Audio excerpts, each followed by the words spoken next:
Today, Netflix is one of the biggest entertainment companies in the world. But years ago, there was another company that ruled movie nights across America. In the 1990s, millions of families had the same weekend tradition, visiting Blockbuster to rent movies. At its peak, Blockbuster had thousands of stores and millions of loyal customers. The stores were packed with movies, video games, and the latest releases. For many people, Blockbuster wasn't just a store, it was part of their childhood. Customers could rent a movie for a few dollars and enjoy it at home. Founded in 1985, Blockbuster grew at an incredible speed. New stores appeared in towns and cities all over the country. By the late 1990s, Blockbuster had become an entertainment giant. It operated more than 9,000 stores around the world. The company was earning billions of dollars every year. But Blockbuster had one policy that many customers hated: late fees. Returning a movie late could cost more than renting it in the first place. According to legend, one of those customers was an entrepreneur named Reed Hastings.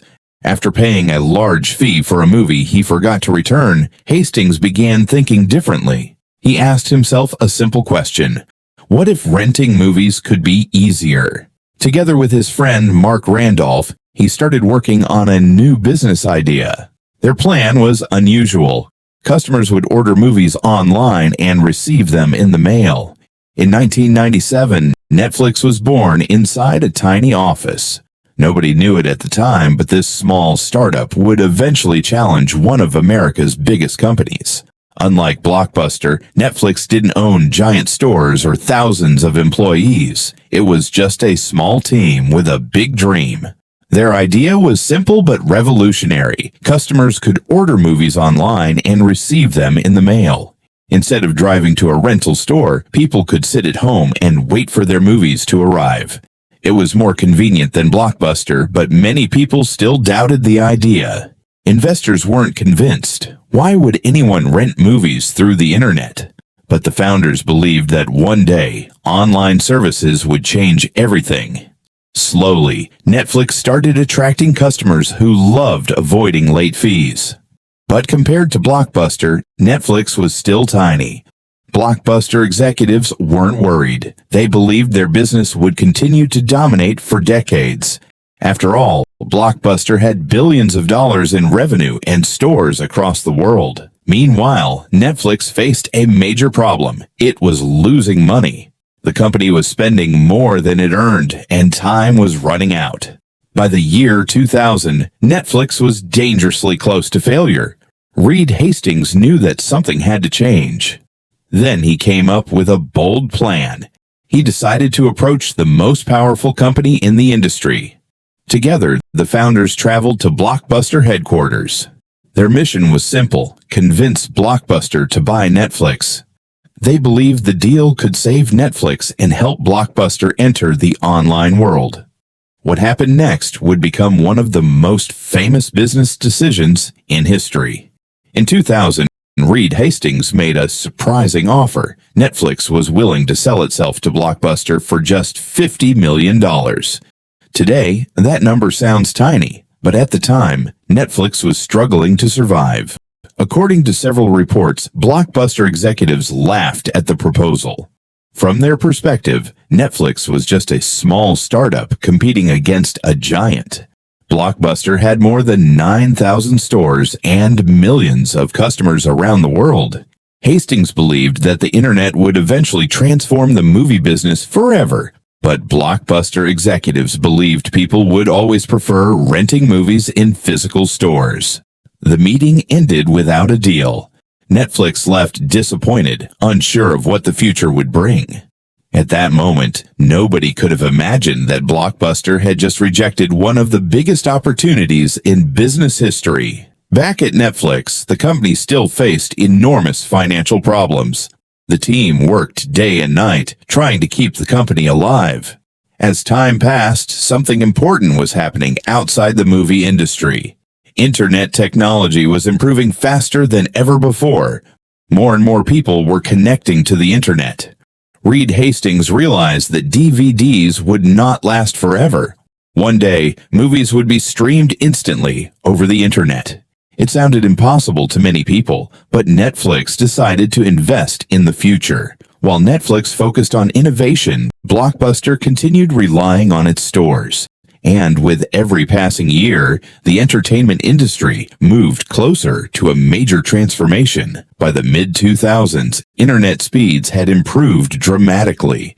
What once seemed impossible was quickly becoming reality. People were beginning to realize that watching movies online was easier than driving to a store. Netflix invested millions of dollars into streaming technology, betting that it would become the future of entertainment. It was a risky decision. If streaming failed, Netflix could disappear forever. While Netflix focused on the future, Blockbuster remained focused on the past. Blockbuster executives still believed that physical stores would always dominate the industry, but customer habits were already changing. Every year, the internet became faster, cheaper, and more accessible. In 2007, Netflix officially launched its streaming service. For the first time, customers could watch movies instantly without waiting for DVDs. Blockbuster finally realized that a major shift was happening.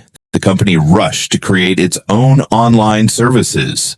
Blockbuster launched new products to compete with Netflix. But Netflix had years of experience and a huge head start. Millions of customers began switching to streaming. Stores that were once packed with people slowly became empty. Revenue began to fall, and the company's problems grew worse every year. Blockbuster had waited too long to adapt. The king of movie rentals was beginning to collapse. The entertainment industry had changed forever, and there was no turning back. By the end of the 2000s, Blockbuster was in serious trouble. The company that once dominated entertainment was now fighting for survival. Across America, stores that had once been full of customers were now closing their doors. Thousands of Blockbuster stores shut down as fewer people rented movies in person. Years of bad decisions and missed opportunities had finally caught up with the company. In 2010, Blockbuster officially filed for bankruptcy. For thousands of workers, it marked the end of an era. Many people felt nostalgic as the stores that had defined their childhood disappeared. Technology had changed the world faster than anyone expected. Meanwhile, Netflix kept growing and expanding into new countries. Within just a few years, Netflix had become a global entertainment giant. Millions, and eventually hundreds of millions, of people subscribed to the service. The way people watched movies had changed forever. Blockbuster spent decades building an empire, but a small startup managed to change the entire industry. Today, the decision to reject Netflix is considered one of the biggest business mistakes in history. The story of Blockbuster teaches us a powerful lesson. No company is too big to fail. Industries change, technology evolves, and companies must evolve with them. Sometimes the biggest innovations come from the smallest teams. The future belongs to those who can recognize change before everyone else. What started as a simple DVD by mail service eventually transformed entertainment forever. And it all happened because one company believed the future would never change, while another was busy building it.